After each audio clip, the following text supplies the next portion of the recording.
Nobody is coming to save you. Not your parents, not your friends, not 2026. And that's not a threat, that's freedom. Because the life you want isn't locked away from you. It's waiting, but only if you accept one uncomfortable truth. Everything changes when you take responsibility. Most people don't fail because they're weak.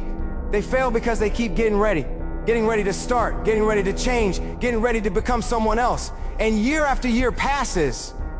If you're honest with yourself, you already know this. You know you weren't everything you were capable of last year. Maybe you haven't been for a long time. So with 2026 in front of you, there's only one real question. Who are you going to be now? Not what you'll post, not what you'll say you want, but who you'll become when nobody's watching. Because who you are is built quietly from your thoughts, your habits, your priorities every single day. And those things decide your choices. Your choices decide your life. There's no wishing your way out of this. If you want strength, you train. If you want discipline, you practice it. If you want a peaceful life, you earn it with hard decisions. Everyone says they want peace, happiness, a good life. But very few are willing to become the kind of person who can handle it. And here's the part nobody likes to hear. Self-belief is overrated. You don't need to believe in yourself to act. You can doubt yourself and still show up.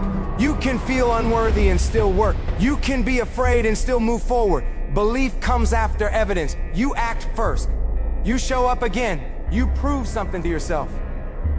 Then belief follows. And one day, something shifts. You stop listening to every outside voice. You start trusting the one that's been quiet inside you the whole time. That's when growth begins. Not when life gets easier, but when you stop letting one bad season define you, because nothing lasts forever. Not success, not failure. Only quitting makes things permanent. Life will test you. It will feel chaotic, out of control, unfair, but chaos isn't punishment. It's training. It strips away what isn't real. It forces you to rebuild. It shows you who you actually are. You don't find meaning in chaos, you create it. You decide whether this chapter breaks you or builds you. And here's another truth most people avoid. You don't get to choose comfort. You get to choose which pain you're willing to live with. The pain of discipline now or the pain of regret later. The easy path hurts less today, but it gives you nothing at the end. The hard path hurts more, but it gives you a life you respect. Victimhood is comfortable. Responsibility is heavy, but responsibility gives you power. Because if everything is your fault, then everything can be fixed. Obsession scares people because it isn't pretty.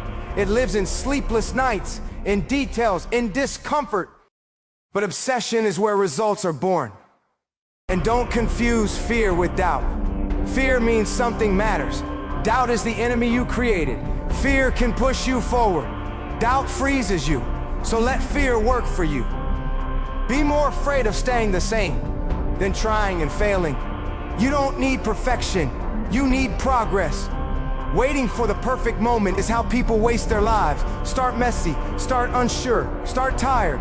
Progress beats perfection every time, because in the end, it's not about where you arrive, it's about who you become while you're moving. The greatest tragedy isn't failing, it's never meeting the person you could have been. So if you're tired, good. If you feel behind, good. If you feel pressure, good. Pressure means you're alive.